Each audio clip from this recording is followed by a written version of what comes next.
As Butte High School seniors prepare to graduate later this week, they're getting one final lesson that involves intrigue and crime and maybe even inspiration for their career path.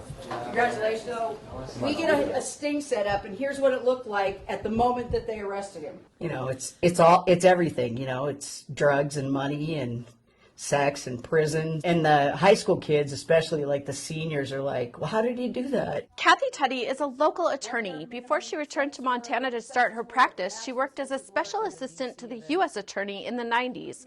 For the past decade, she's been sharing her experience working on the Keith and Mona Lisa Gaffney case with graduating seniors. Anybody know what these are called?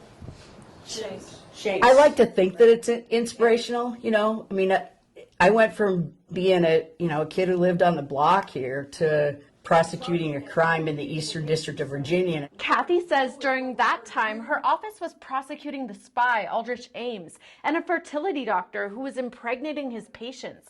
But her work focused on a massive case involving a heroin operation inside the D.C. prison system. For Ari Gray, the advanced placement government and sociology teacher at Butte High, Kathy's story can help kids open their minds to different career paths. You know, I always like to give them the options that other than what they have kind of in front of them. And for her to be able to come in and talk about that court case, I mean, it's pretty neat. I think that, you know, kids think like, oh man, maybe that's a movie or it's a series or whatever it may be, and it is real life. $750,000 a year in 1988, 89. If they see it as you know, they could grow up and be a TV reporter or a teacher or a prosecutor, you know, that there is no limit to what's possible.